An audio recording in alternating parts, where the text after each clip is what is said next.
berterima kasih. Tiba waktunya bagi kami untuk bersama-sama membaca dan merenungkan firman-Mu ya Tuhan. Penuhilah kami terlebih dahulu ya Tuhan dengan Roh-Mu yang kudus. Agar Roh-Mu saja ya Tuhan yang bekerja di tempat ini, menjamah setiap hati, memberikan kami hikmat dan pengertian, sehingga kami memahami kebenaran firman dan kami boleh melakukan firman Tuhan di dalam kehidupan kami hari lepas hari ya Tuhan. Khususnya menjalani kehidupan kami di tahun 2026 ini ya Bapak. Pakai hamba-Mu Tuhan, biarlah Engkau berbicara melalui hamba. Biarlah urapan yang baru turun atas kami semua. Berbicaralah ya Tuhan kepada kami siap mendengar. Di dalam nama Tuhan Yesus Kristus kami berdoa. Haleluya. Amin. Selamat pagi, salam. Di nama Tuhan kita bisa kembali berkumpul memuji Tuhan, beribadah bersama-sama. Hari ini agaknya biasanya kesini lihatnya sekarang kesini. Hari ini kalau pas saya beri judul memasuki tanah perjanjian. Dasar firman Tuhan kita ambil dari kitab Yosua. Belum connect Yosua pasal 3 ayat 10 sampai ayat yang ke-13. Bapak Ibu, mari kita membaca ayat-ayat ini bersama-sama. Saya membaca ayat 10, Bapak Ibu ayat 11, dan seterusnya sampai ayat 13 kita bergantian. Tolong dibantu dari situ aja ya, untuk membaca. Yosua 3 ayat 10 sampai 13, demikian firman Tuhan. Lagi kata Yosua, dari hal inilah akan kamu ketahui bahwa Allah yang hidup ada di tengah-tengah kamu, dan bahwa suku-suku akan dihalaunya orang Kanaan, orang Het, orang Heti, orang Felis, orang Girgasi, orang Amori, dan orang Yebus itu dari depan kamu. Sesungguhnya apapun perjanjian Tuhan sebesar bumi berjalan dengan berat di hadapan kamu masuk ke sungai Yordan. Maka saudara, pilihlah 12 orang dari suku-suku Israel, seorang dari tiap-tiap suku. Segera sesudah kami para imam mengangkat takut Tuhan, Tuhan semesta bumi berdiri di dalam air sungai Yordan. Maka air sungai Yordan itu akan terputus, air yang turun dari hulu akan diterima air dari hulu. Amin. Bapak Ibu Saudara yang dikasihi Tuhan, ayat ini yang sudah kita baca peristiwanya pada saat itu bangsa Israel mau memasuki tanah perjanjian dan mereka berada di seberang sungai Yordan. Mereka harus menyeberang sungai Yordan supaya bisa masuk ke tanah perjanjian. Dan ini adalah perkataan Yosua kepada bangsa itu. Pada waktu itu mereka bangsa yang bukan menghadapi masalah. Mereka sedang di dalam ketaatan penuh kepada Tuhan di bawah kepemimpinan Yosua. Mereka sudah berjalan dan sampai di perbatasan untuk masuk ke tanah perjanjian. Dan Yosua berkata kepada mereka, siap-siap, kita akan segera menyeberang. Nanti akan berjalan di depan kita imam yang membawa tabut Tuhan. Dan ketika tabut itu masuk ke ke sungai Yordan, maka airnya akan berhenti. Demikian firman Tuhan yang disampaikan oleh Yosua. Hidup kita merupakan sebuah perjalanan juga tanpa kita sadari, ya. Tahun baru dengan semangat baru. Ini adalah sebuah perjalanan kita sudah masuki. Bagaimana perjalanan kita sekarang ini? Sudah 18 hari sampai hari ini. Ini hari ke-18. Ya. Ada memasuki tahun baru, mungkin masih ada yang dengan pergumulan. Tapi ada juga lewati dengan penuh sukacita. Kita mungkin merasa aman dan nyaman, senang selama 18 hari. Ya, Harapan saya 18 hari ini mengalami yang nomor 1. Tapi juga mungkin juga kita mengalami kesulitan dan pengalaman yang menyakitkan. Bisa saja terjadi dalam kehidupan kita selama 18 hari. Bapak Ibu yang dikasihi Tuhan, hari ke-18 bulan pertama tahun 2026 sudah kita masuki hari ini. Masih tersisa berapa hari lagi? 347 hari lagi. Tanpa sadar kita harus berjalan. Ini ada sebuah perjalanan. Perjalanan yang harus kita lalui. Apakah kita masuk ke 2027 atau memang Tuhan datang 2026? Kita nggak tahu. Yang kita lihat perjalanan kita ke tempat yang kekal, tanah perjanjian. Tetapi kita harus berjalan. Ya. Ingatlah, saya selalu katakan kita itu hidupnya hari ini. Kemarin sudah berlalu, tak bisa kita ulangi. Besok tidak ada hari esok. Ada yang ada mengalami hidup di hari esok? Tidak ada. Kecuali kita punya mesin waktu mungkin. Kita bisa hidup hari esok. Mau sekarang kalau mau menikmati tahun 2027, begitu kita pergi ternyata, saya matinya 2026. Kita lihat mayat kita, kuburan. Dan artinya kita tidak menghidupi hari esok. Ketika kita masuk besok hari Senin misalnya, kita bangun, itu jadi hari ini juga. Tidak ada hari esok. Hari ini juga kita, hari ini hari Senin. Hari ini hari Minggu. Besok hari Senin menurut kalender. Siapa yang menjamin bahwa saudara akan ada hari esok? Tak ada yang tahu. Hanya Tuhan yang tahu. Saya sendiri nggak tahu saya ada nggak hari esok. Artinya kita memang hidup hari ini. Artinya betapa pentingnya kita mengisi setiap hari kita di dalam perjalanan hidup kita. Dalam konteks memasuki tanah perjanjian, hidup kita adalah perjalanan menuju tanah perjanjian yang kekal. Ini adalah perjalanan kita. Mau tidak mau, bahwa ada kehidupan kekal yang Tuhan sudah sediakan. Ini yang membuat kita berbeda dengan orang di luar sana. Mereka berjalan berusaha dan segala macam dengan sekuat tenaga, dengan berusaha semampunya untuk menghidupi kehidupannya di masa kini selama dia hidup. Ini yang dilakukan. Tetapi saudara dikasih Tuhan, kita sedang dalam perjalanan kepada hidup yang kekal, di mana Tuhan sudah menjanjikan kita rumah Bapa surgawi. Amin. Perjalanan kita. Bangsa Israel harus melewati masa-masa pemulihan selama 40 tahun di padang gurun. Perjalanan dari Mesir ke tanah perjanjian itu tidak harus dilalui selama 40 tahun. Kalau sekarang sih beberapa jam dari Mesir ke Israel dekat. Ya, dekat saja.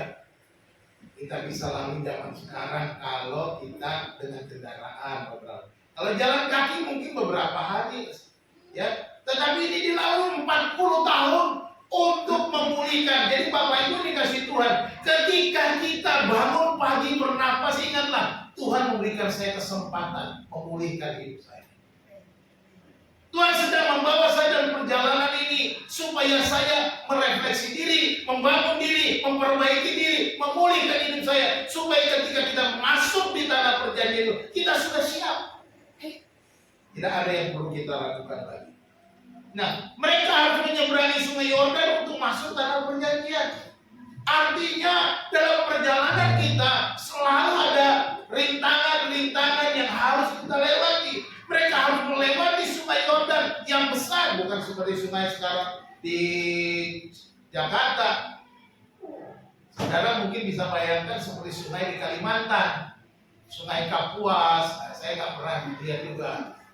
Tapi saya tahu sungai itu besar. Saya pernah melewati sungai Musi, ya, di Sumatera, itu besar-besar. Artinya mereka harus menyeberangi sebuah sungai yang besar yang mereka harus lewati supaya bisa masuk ke tanah perjanjian itu. Ada penghalang atau ada rintangan yang harus mereka lakukan, dan itu harus mereka jalani. Jadi Bapak Ibu dikasih Tuhan, apapun rintangan dalam hidup saudara, jalani. dan jalani dengan iman, dengan ketaatan, dengan kesetiaan. Dalam ketaatan kepada Tuhan, di bawah kepemimpinan Yosua mereka berjalan dengan iman. Jadi mari kita juga begitu. Mari kita jalani hidup kita apapun yang sedang kita hadapi di depan kita. Jalani melangkah dengan ketaatan kepada Tuhan dan dengan iman kita. Amin. Pertanyaannya, mengapa perlu ada rintangan dalam perjalanan kita? Tuhan, kenapa nggak jalannya mulus aja kayak jalan tol? Cus, enak Tuhan. Tapi kenapa harus ada lewat rintangan?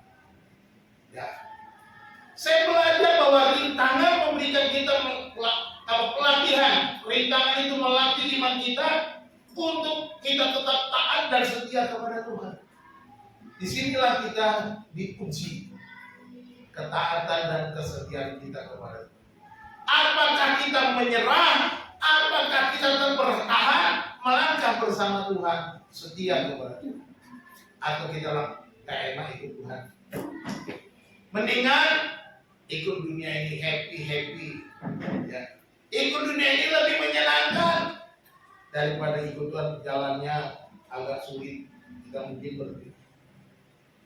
Dari hal ini, dari firman Tuhan kita baca, tentunya dari perikop penyeberangan ke tanah perjanjian ini, kita belajar 3 hal.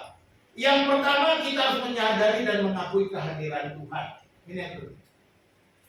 Ketika kita berjalan menghadapi semua rintangan, tantangan, persoalan dalam hidup kita, kita harus menyadari bahwa Allah hadir dalam hidup kita. Katakan amin. Allah hadir di setiap perjalananmu. Allah hadir ketika kau menghadapi rintangan. Allah hadir ketika kau menghadapi pergumulan. Itu yang dikatakan Yosua kepada bangsa itu. Lagi kata Yosua, dari hal inilah akan kamu ketahui, kamu akan tahu katanya, bahwa Allah yang hidup ada di tengah-tengah kamu. Yosua berkata, kita mau menyeberang untuk menyatakan bahwa Allah itu hadir, Allah itu ada di tengah-tengah kamu, Allah itu ada bersama kamu, dan kamu akan melihat kuasanya, kamu akan melihat pertolongannya, kamu akan melihat hadirannya. Jadi jangan takut hadapi rintangan. Justru di sanalah Tuhan menyatakan kuasa. Kita melihat Tuhan itu hadir. Dan bahwa sungguh-sungguh akan dihalaunya orang Kanaan, orang Het, orang Heri, orang Feris, orang Girgas, orang Amori, dan orang Yebus itu dari depan kamu. Bukan hanya soal menyeberang Sungai Yordan, tetapi mereka harus menghalau bangsa-bangsa yang tinggal di tanah perjanjian, yang sudah diwariskan oleh leluhur mereka dari Tuhan kepada Bapak Abraham. Ketika mereka keluar dari tanah leluhur mereka itu, zaman Yakub, zaman Yusuf, mereka pergi ke Mesir, 400 tahun tinggal di Mesir. Akhirnya di tanah yang Tuhan janjikan itu, ada orang Kanaan, orang Het, orang Heri, orang Feris, orang Girgasis, orang Amori, orang Yebus tinggal di tanah mereka. Sampai sekarang kan masih ada ya orang-orang Kanaan itu, orang-orang Palestina katanya. Itu tanah perjanjian, itu Tuhan yang kasih. Makanya Israel tetap ngotot, lo mau ngomong apa pokoknya ini tanah gue. Semua orang bilang apa, ini tanah gue, ini Tuhan kasih ke Abraham bapak leluhur gue. Kira-kira gitu. Makanya sampai sekarang mereka bertahan. Mereka terus menghadapi, mereka terus berjuang, mereka terus berusaha untuk menduduki tanah leluhur, tanah perjanjian itu dengan cara Tuhan. Ya. Walaupun ada perang, ya. Karena diserang, ya serang lagi gitu ya. Inilah dunia politik sama sekarang. Jadi Bapak Ibu Saudara dikasih Tuhan, ketika kita hadapi berbagai persoalan, kita harus sadar bahwa Tuhan sedang bekerja. Tuhan hadir menyatakan diri. Puji Tuhan, Allah hadir di setiap perjalanan kita. Amin.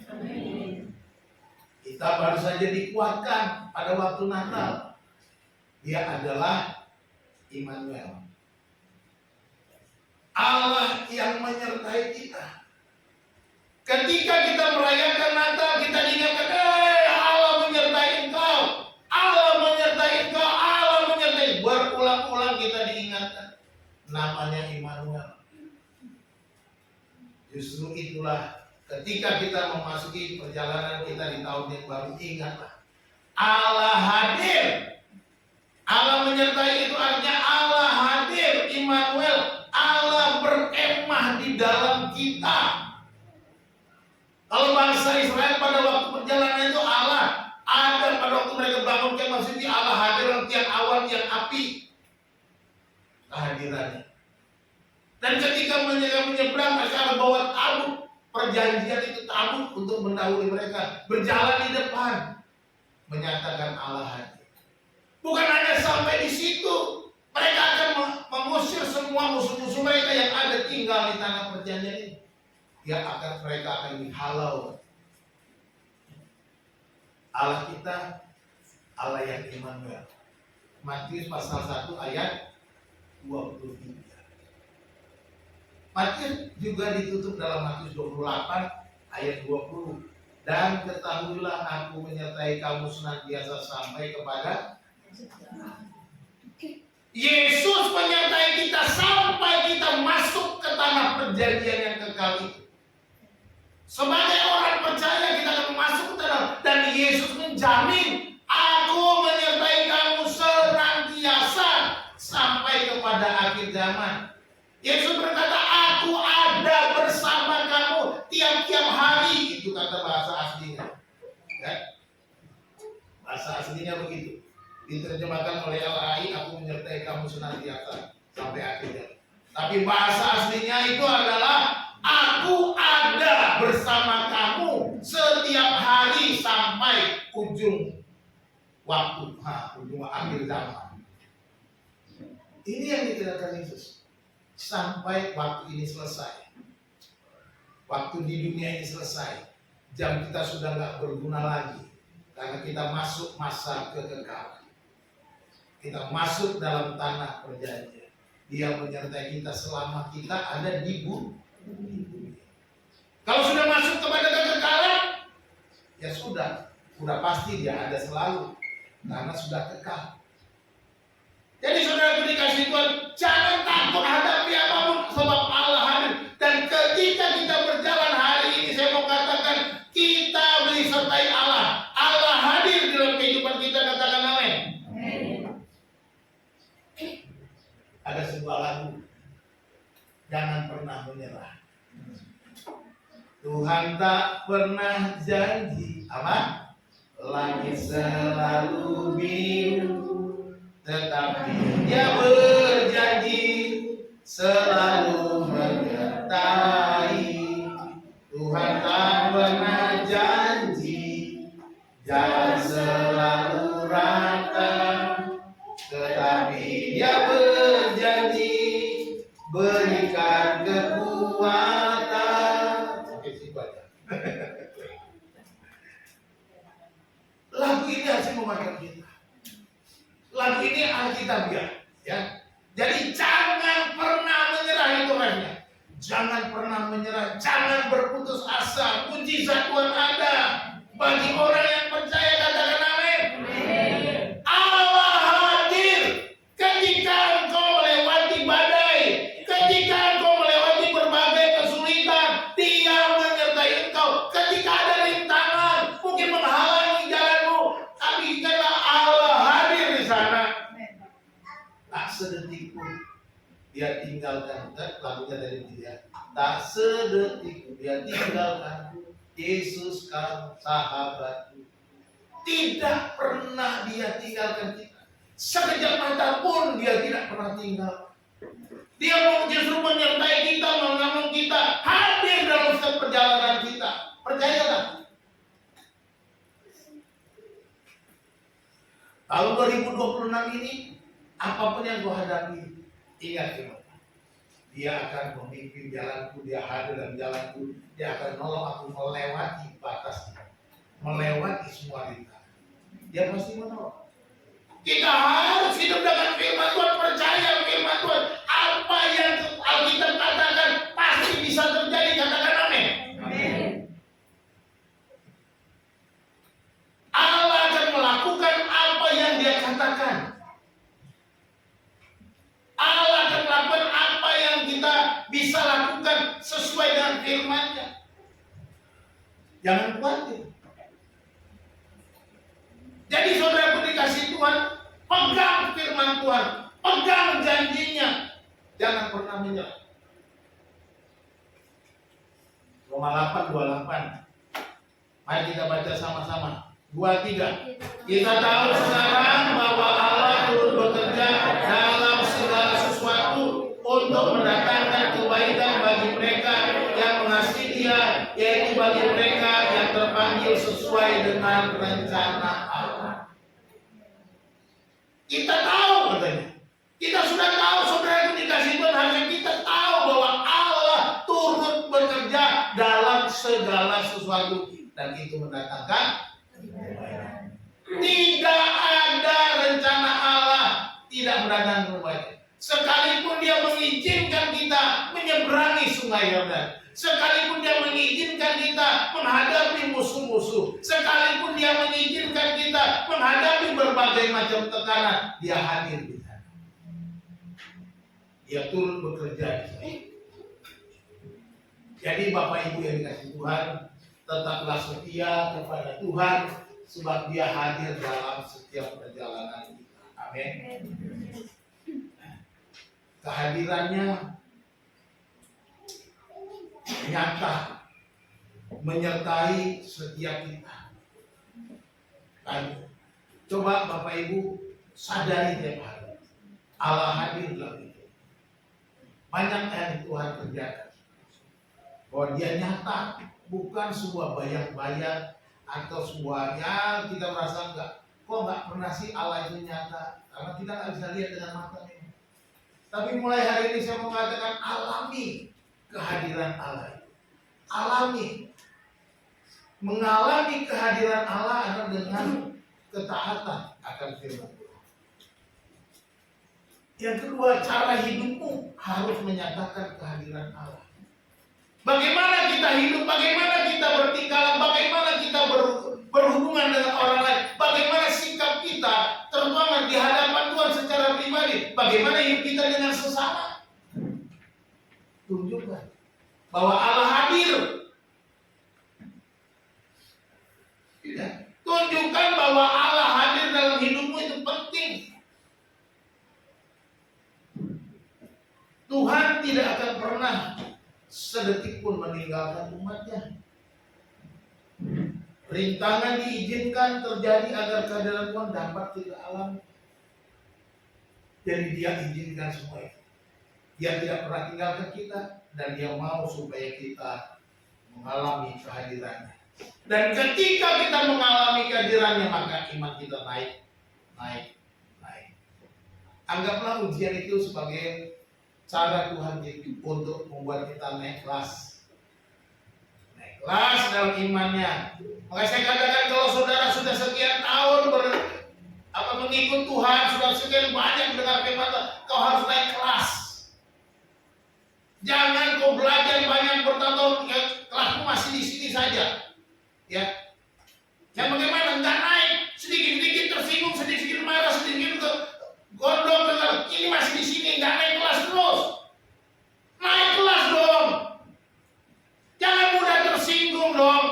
Jangan mudah bertengkar, jangan mudah berselisih. Tinggalkan itu. Kalau engkau mau naik kelas, tinggalkan itu. Tadi malam renungannya begitu. Ada dua musuh utama yang membuat perpecahan. Pertama, egoisme.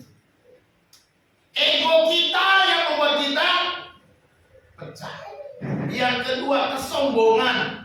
Ingin lebih dihargai. Pengennya dihargai. Wah, gua begini. Gua udah begini. Dan ini namanya kesombongan.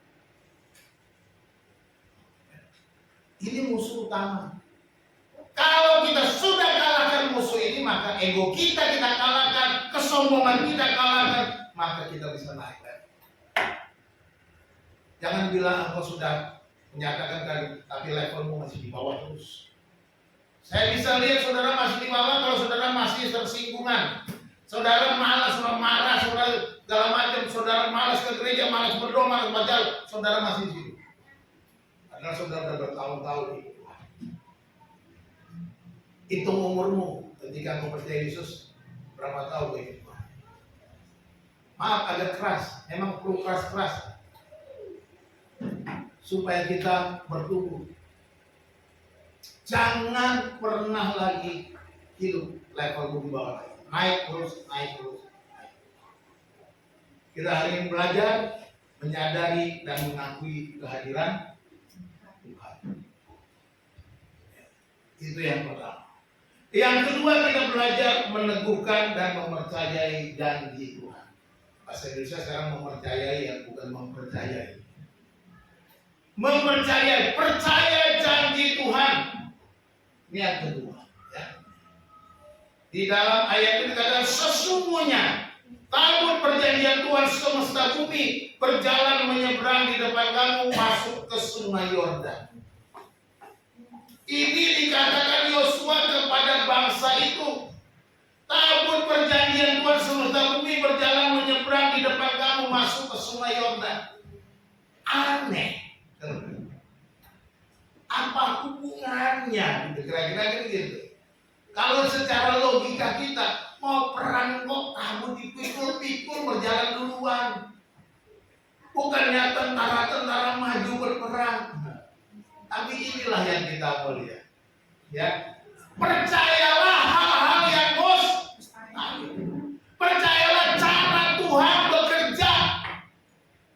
Apapun yang Tuhan mau, cara apapun yang Tuhan kehendaki, lakukan. Jangan pernah ragu akan firman Tuhan.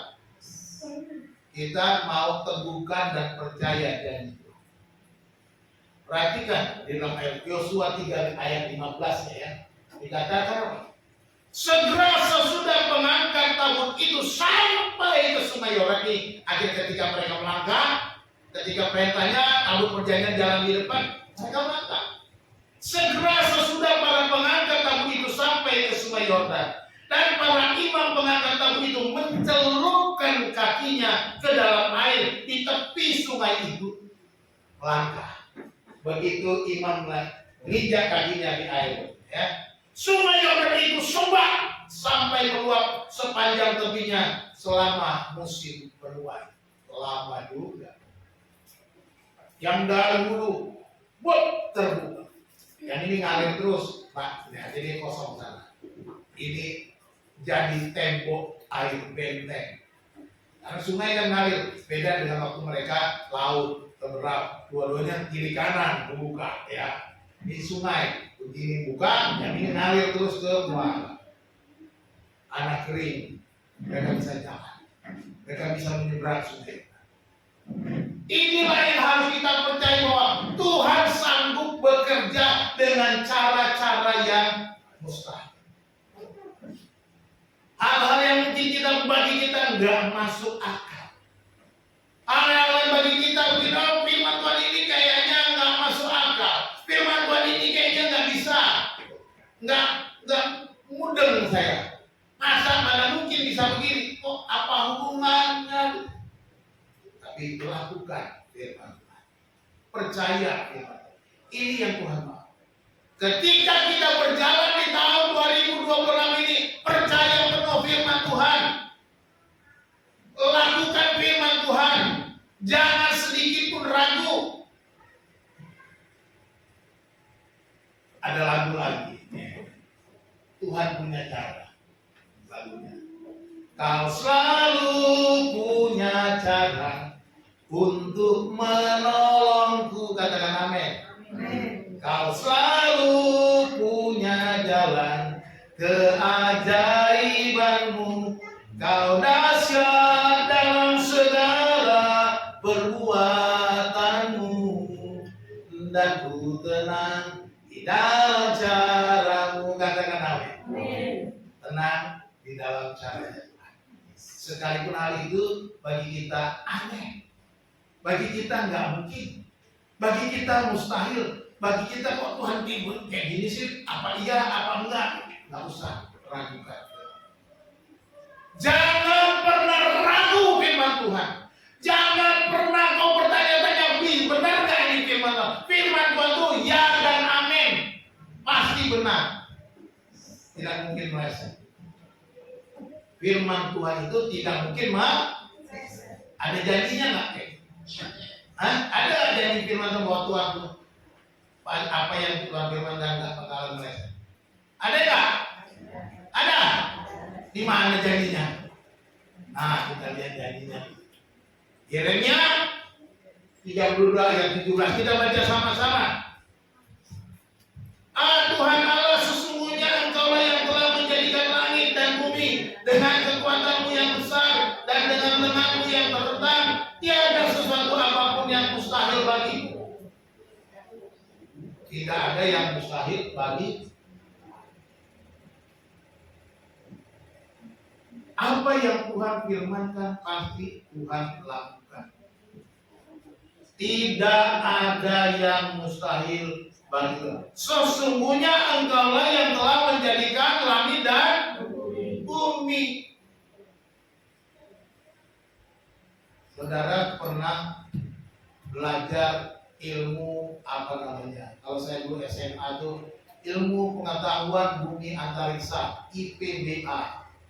Zaman saya dulu. Atau mungkin saudara di SMP belajar di IPA, mungkin ya, IPA kita belajar bahwa dunia ini terdiri dan alam semesta ini kita tinggal ini kita ada di namanya galaksi Bima Sakti. Galaksi Bima Sakti itu ada matahari sebagai pusat tata surya. Nah, pusat tata surya lalu ada 9 planet yang berputar-putar mengelilingi matahari. Pertanyaannya, itu planet-planet menggantung di mana kok bisa muter-muter? Kan itu pertanyaannya. Dari situ kita lihat Tuhan Maha Kuasa, Dia yang menyediakan langit dan bumi dengan kekuatannya. Nggak ada yang buat dia digantung-gantung, Tuhan bukan lagi muter-muterin. Enggak pakai gantungan, jalan sendiri semuanya. Dan sampai hari ini bumi nggak nabrak Mars, bumi nggak nabrak Neptunus, bumi nggak nyemplung di matahari, muterin terus. Luar biasa. Itu baru galaksi Bima Sakti. Orang Indonesia bilang Bima Sakti. Kalau orang luar itu beda lagi namanya. Itu nama Indonesia. Disebut galaksi. Kalau nggak salah namanya Milky Way kalau di luar. Tetapi ternyata di alam semesta ini bukan cuma galaksi Bima Sakti. Kita belajar itu ada galaksi yang lain lebih luas. Namanya galaksi Andromeda. Galaksi apa? Andromeda. Nah, di dalam galaksi Bima Sakti ada banyak bintang-bintang juga seperti mana. Ada yang lebih besar dari matahari. Saya percaya di galaksi Bima, bintang-bintang itu mungkin ada planet-planet yang mengitari bintang-bintang itu juga. Betapa dahsyat, betapa luar biasa, betapa besarnya alam dengan galaksi berbagai macam dan ditemukan bukan lebih dari 2 galaksi di alam semesta. Luas. Tak sanggup kita membayangkannya luasnya alam semesta ini. Dan itu diciptakan Tuhan. Dia yang buat segala sesuatunya. Maka tidak ada yang mustahil. Apalagi kita yang ada di bumi yang kecil ini cuma setitik debu kalau Tuhan lihat dari langit sana. Kalau kita lihat dari kita pakai teropong aja, bumi aduh cuma seperti setitik debu saja dibandingkan dengan seluruh alam semesta. Tetapi sekalipun setitik debu, di sana ada orang-orang yang Dia kasih, katakan amin. Di bumi itu ada orang-orang yang Tuhan kasih, itu saudara dan saya yang dipilihnya, yang ditebus dengan darah anaknya yang tunggal, berbeda. Luar biasa. Dia hanya minta kita percaya. Dia minta kita percaya taat. Jadi dari sini kita belajar bahwa cara Tuhan tidak boleh dibatasi oleh pikiran kita. Jangan batasi cara Tuhan bekerja dengan akal kita. Banyak firman Tuhan yang tak masuk akal secara akal manusia, tetapi Tuhan sanggup melakukan. Ya. Seperti tadi, langkah bahwa tahun perjanjian semuanya terbelah. Berbagai macam kita bisa lakukan. Pengalaman saya sejak melayani Tuhan banyak mujizat. Tuhan sediakan dengan cara yang bagi saya nggak masuk akal. Tapi Tuhan sediakan. Pikiran kita yang terbatas, jangan batasi Tuhan yang tak terbatas. Pikiran kita itu terbatas, tapi Tuhan tak terbatas. Tuhan selalu punya cara dengan hal-hal yang mustahil. Dia punya banyak cara dan tidak perlu kita tanyakan bagaimana caranya Tuhan. Ya. Yang kita perlu adalah percayalah akan setiap janji Tuhan dalam perjalanan hidup kita. Apa yang Tuhan firmankan, percaya saja. Apa yang Tuhan katakan, percaya saja. Lakukan. Jangan pernah kita berpikir, Tuhan, apa nggak ada cara lain? Jangan kita yang atur Tuhan. Jangan kita yang minta Tuhan yang mengikuti kemauan kita atau cara kita. Sebab Dia tahu cara yang terbaik, Dia tahu untuk menyatakan kehadirannya, untuk supaya kita lebih percaya iman kita Hari ini kita belajar menyadari dan mengakui kehadiran Tuhan, dan kita meneguhkan dan mempercayai janji Tuhan. Ya, itu yang kita pelajari ya. Jadi Bapak Ibu yang ketiga yang kita ingat, apa yang kita lakukan dalam perjalanan kita menuju tanah perjanjian, memasuki tanah perjanjian, kita menaati dan melakukan firman itu saja. Bukannya sudah percaya. Iblis juga percaya firman Tuhan berkuasa. Iblis percaya Tuhan Yesus, tapi dia tidak mau tunduk dan melakukan firman Tuhan. Ya, jadi jangan seperti iblis, cuma tahu-tahu doang Alkitab. Coba bayangkan, waktu Yesus dicobai, ada tertulis, tapi dia imani enggak. Dia bisa pakai ayat Alkitab mencobai saudara, nanti Tuhan kan mau pasang gini. Kita suruh bikin yang salah. Itu caranya iblis. Memutarbalikkan kebenaran untuk tujuan yang salah. Pakai ayat firman Tuhan, tapi tujuannya salah. Itu yang dilakukan oleh iblis. Jadi hati-hati, jangan kita jadi sama dengan iblis. Kita memakai ayat Alkitab untuk menyerang orang lain, menyerang istri, menyerang suami, menyerang anak, menyerang orang tua. Mak, atau Alkitab begini loh, Mak. Cuma mau menyerang orang tua supaya melawan aja. Jangan, itu metode iblis. Jadi kita belajar hari ini yang ketiga, menaati dan melakukan firman Tuhan. Dikatakan ayat ini, segera sesudah kaki para imam mengangkat tabut Tuhan semesta bumi berhenti di dalam air sungai Yordan, maka air sungai Yordan itu akan terputus. Air yang turun dari hulu akan berhenti mengalir menjadi bendungan. Ini perkataan Yosua ayat ke-13 itu ya. Yosua katakan segera sesudah kaki para imam mengangkat tabut Tuhan, berhentilah di dalam air itu untuk mengalir. Ya.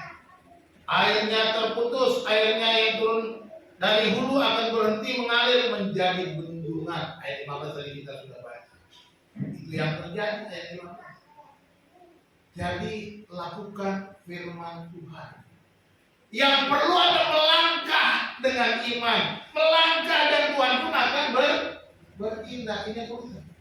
Yang penting adalah bagian kita. Selalu saya katakan jangan saudara pikirkan berkat Tuhan, berkat yang cari berkat. Jangan cari Tuhan, pasti berkat ada. Amin.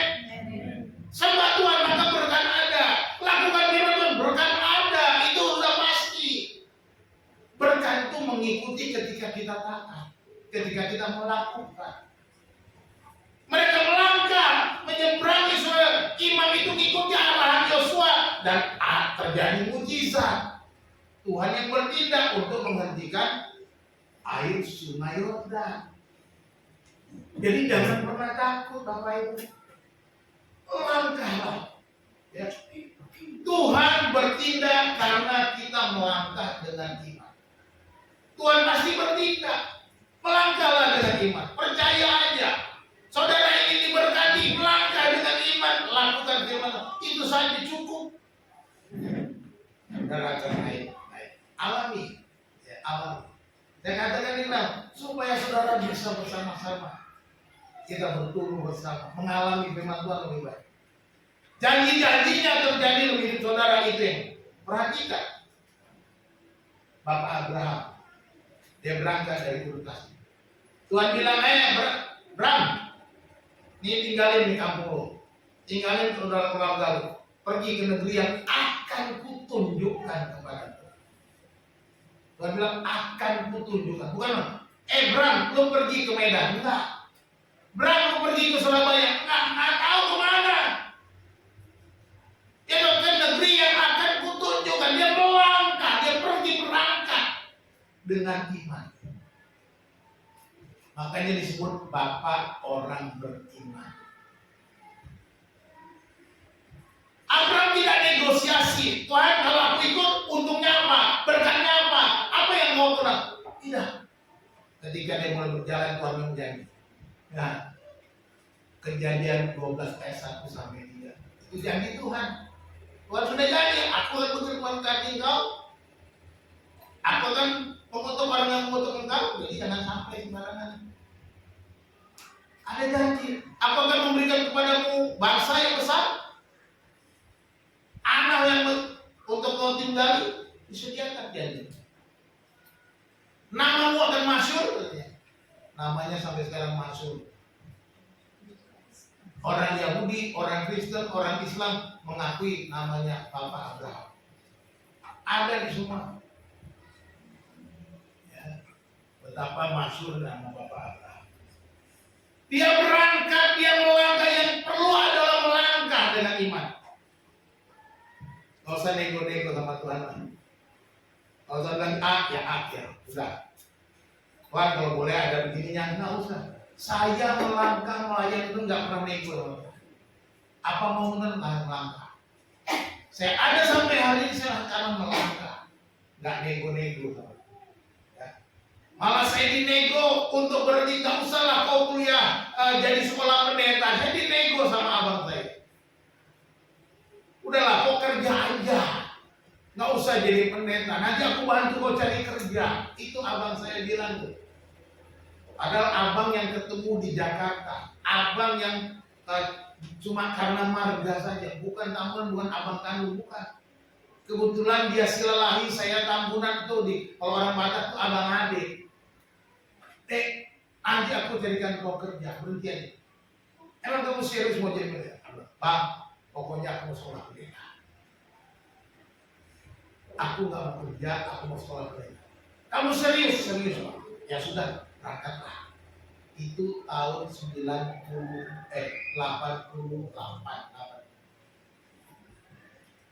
Karena saya udah mendaftar tahun 88 udah siap-siap. Dinego sama abang saya. Saya nggak mau nego sama Tuhan. Dulu waktu saya SMA, waktu saya lulus, saya nego sama Tuhan. Kalau boleh saya jangan jadi pendeta Tuhan. Saya mau jadi insinyur aja Tuhan. Nanti saya kerja, saya jadi orang kaya. Nanti saya bantu pekerjaan. Saya nego sama Tuhan. Enak aja lu. Kenapa saya bilang enak aja? Buktinya ketika saya lulus SMA tahun 85. Saya belum tambah. Tahun 86 saya berusaha mau kuliah. Tuhan nggak kasih. Tuhan nggak pernah. Walaupun saya sudah belajar setahun penuh. Belajar di bimbel terkenal pada zaman saya. Terkenal. Jaminan 99% lulus perguruan tinggi negeri, itu jaminannya pengajar. Semua yang diajar dia jamin 99%. Tapi saya termasuk yang 1%. Nggak lulus. Padahal saya sudah belajar penuh. Pada waktu ujian saya juga merasa gampang sekali isi soalnya. Matematika, fisika, kimia, biologi itu bagi saya wah kecil pada zaman itu. Karena udah belajar terus tahun, karena setahun gua belajar itu matematika, fisika, kimia, biologi, 4 pelajaran aja ini. Tiap hari belajarnya Senin, Selasa, Rabu, Kamis, Jumat, Sabtu, bayangkan cuma belajar selama 1 tahun sampai mau ujian tahun 80. Tapi Tuhan nggak kasih. Walaupun saya sudah nego sama Tuhan bilang nggak bisa.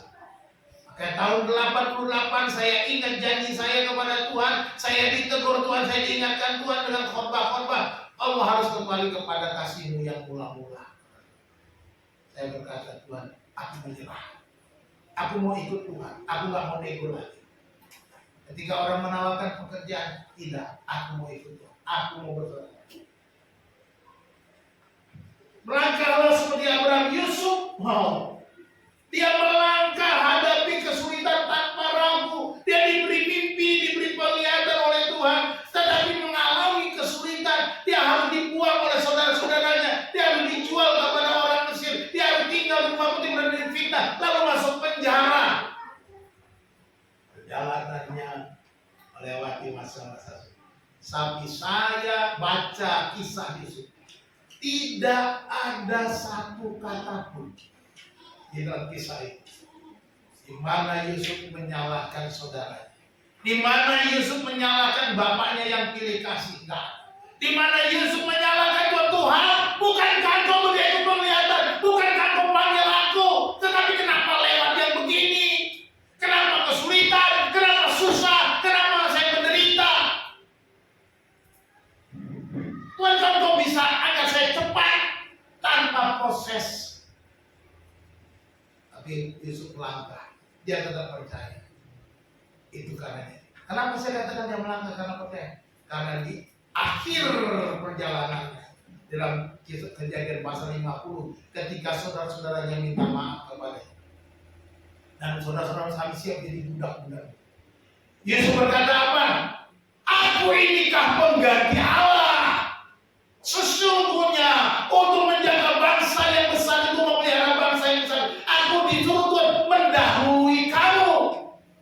Haleluya. Dia jawabnya, aku disuruh Tuhan mendahului kamu. Walaupun caranya yang membuat dia mendahului mereka dengan cara yang aneh, nggak masuk akal. Tapi dia berjalan. Dia tahu ini rencana Tuhan. Ini perjalanan yang harus Tuhan. Bapak Ibu, apapun perjalanan percaya di depan itu Tuhan sudah sediakan berkatnya. Katakan amin. Tuhan sudah sediakan masa depan terbaik apapun yang kau alami. Melangkah dengan iman. Oh, Daud melawan Goliat. Ketika lihat Goliat menghina Tuhan, Goliat yang tinggi besar, Daud yang tinggi jauh perbandingannya. Tapi dia bisa melangkah dengan iman.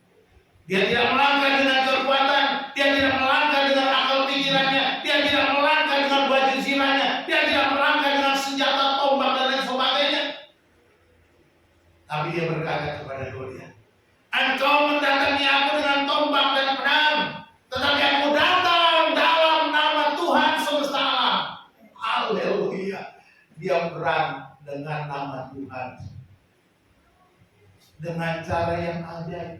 Dia percaya musuh akan dikalahkan, musuh yang menjelekkan atau menghina Tuhan pasti dikalahkan oleh Tuhan.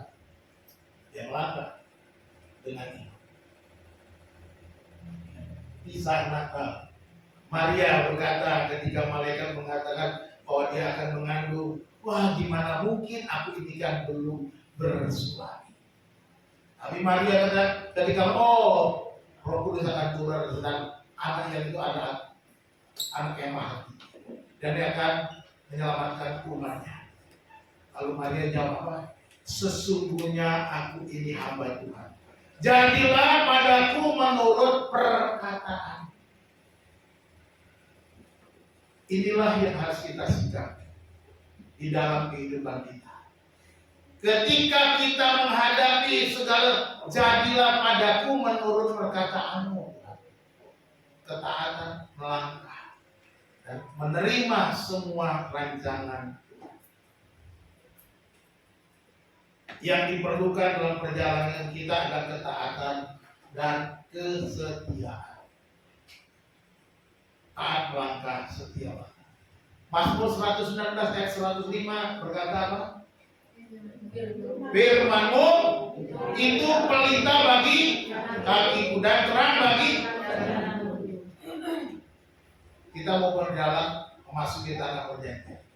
Pegang firman Tuhan. Ini firman-Mu itu pelita bagi kaki dan terang bagi jalan. Tuhan akan menerangi jalan kita dengan firman. Sekalipun kita melihat dunia gelap, krisis ekonomi, menurut para wah dunia ini akan makin kacau, Indonesia gelap, katanya kita memang punya terang. Ya. Kita pakai firman Tuhan supaya jalan kita.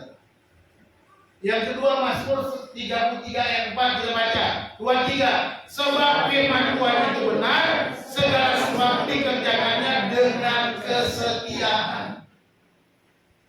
Firman Tuhan itu benar, segala sesuatu dikerjakannya dengan kesetiaan. Tuhan setia. Tinggal kita apakah kita setia. Kita belajar hari ini poin yang ketiga itu taati dan lakukan firman Tuhan. Setiap firman Tuhan dapat kita alami melalui tindakan kita, melalui melangkah. Tanpa melangkah, tanpa bertindak, saudara nggak akan pernah mengalami firman Tuhan. Janji-janji itu nggak dialami kalau kita tidak melakukan janji-janjinya. Ya. Yesaya 55 ayat 11 bilang apa? Kita baca sama-sama. Demikianlah firman-Ku yang keluar dari mulutku, ia tidak akan kembali kepadaku dengan sia-sia, tetapi ia akan melaksanakan apa yang Ku kehendaki dan akan berhasil dalam apa yang Kusuruhkan kepadanya. Ada firman Tuhan yang gagal? Ini jaminannya. Yesaya 55. Sesungguhnya akan berhasil dan berhasil dalam apa yang Kusuruhkan kepadanya. Apa yang Tuhan firmankan pasti berhasil. Jangan ragu, lakukan firman Tuhan, taati firman Tuhan. Jangan pernah ragu, melangkah. Tugas kita cuma melangkah. Ya. Jadi sekali lagi Bapak Ibu Saudara kasih, jangan cuma datang ke gereja mau cari berkat, jangan. Jangan kita berdoa mau cari berkat, jangan. Tapi cari Tuhan sumber berkat. Gitu. Cari Tuhannya. Sembah dia, puji dia, tinggikan dia, berkatnya pasti ngalir. Itu otomatis. Itu sudah bonusnya. Jadi jangan cari bonus. Sementara saudara abai yang terpenting. Itu Tuhan sendiri diabaikan. Ya. Jadi yang terpenting sumbernya. Jadi jangan.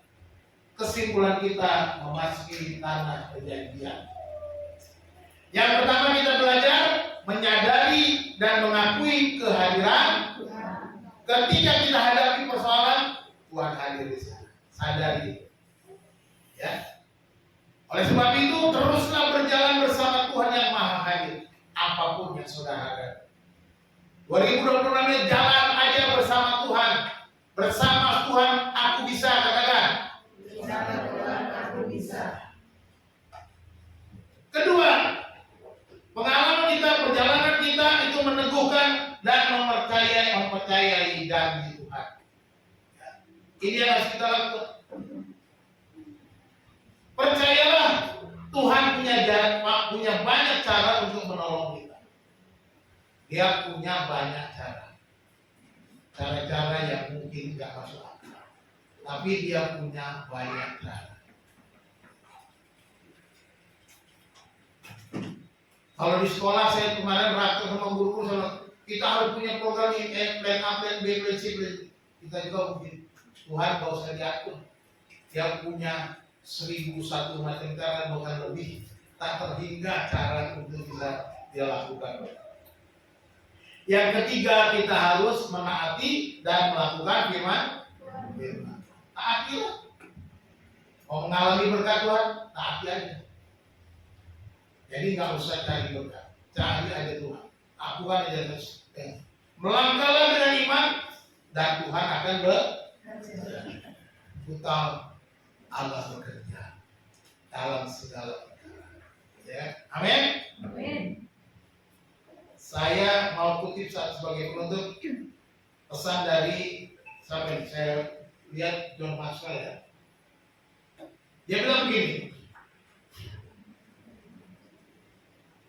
iman tidak hanya mencakup pengetahuan bahwa Allah itu ada, tidak sampai di situ, tetapi juga bahkan terutama pemahaman tentang kehendaknya terhadap kita. Apa kata? Iman adalah pengetahuan yang teguh dan pasti tentang kasih karunia ilahi terhadap kita, yang didasarkan pada kebenaran janji cuma-cuma dalam Kristus, dan yang diungkapkan kepada pikiran kita serta diperbaiki.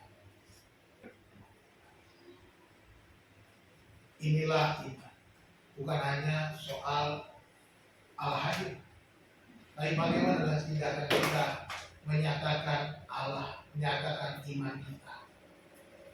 Apakah saudara beriman atau tidak? Akan nampak dari cara hidup saudara. Sekali lagi saya mau ingatkan, mari naiklah level yang lebih tinggi. Ketika saudara mau naik level yang tinggi, harus mau melewati ujian. Ketika orang menyakiti saudara, lewati ujian itu dengan iman. Mengampuni, mengasihi, itu ujian yang harus kita lewati. Sederhana. Bukan membalas, bukan membenci, bukan sakit hati, bukan ngambek, bukan itu, tapi naiklah level ini. Ketika dia membentuk kita dengan cara, kita akan naik level yang lebih. Alami firman Tuhan, maka kita akan memasuki tanah perjanjian. Amin. Tuhan Yesus memberkati kita. Mari kita berdoa. Kami bersyukur kepada-Mu Tuhan, kami boleh belajar dari firman-Mu, di mana bangsa Israel yang sudah sampai pada titik untuk memasuki tanah perjanjian. Namun ada sungai yang besar yang menghalangi langkah mereka. Tetapi oleh karena Engkau hadir, Engkau nyata, Engkau berkuasa, dan Engkau mampu melakukan cara-Mu sendiri untuk membawa umat-Mu masuk tanah perjanjian, bahkan mengalau semua musuh-musuh mereka dengan cara-Mu sendiri. Kami percaya juga dalam perjalanan kami di tahun ini Tuhan akan menolong kami melangkah dan ajar kami melangkah dengan iman, taat akan firman, dan percaya penuh Tuhan punya banyak cara. Sekalipun cara-cara itu tidak masuk akal bagi kami. Tapi beri kami hati yang rendah supaya taat, supaya mau belajar terus-menerus dan naik ke level yang lebih tinggi. Terima kasih Bapa di dalam sorga, kami bersyukur untuk firman-Mu. Hamba-Mu ya Tuhan sudah selesai berbicara. Biarlah Roh Kudus Engkau terus berbicara kepada kami, mengingatkan kami di setiap perjalanan kami. Ketika kami melangkah, kami diingatkan bahwa Engkau hadir. Kami harus percaya dan kami harus melangkah. Terima kasih Tuhan. Kami bersyukur. Menyerahkan doa kami dalam nama Yesus, Tuhan kami, juru selamat kami. Haleluya.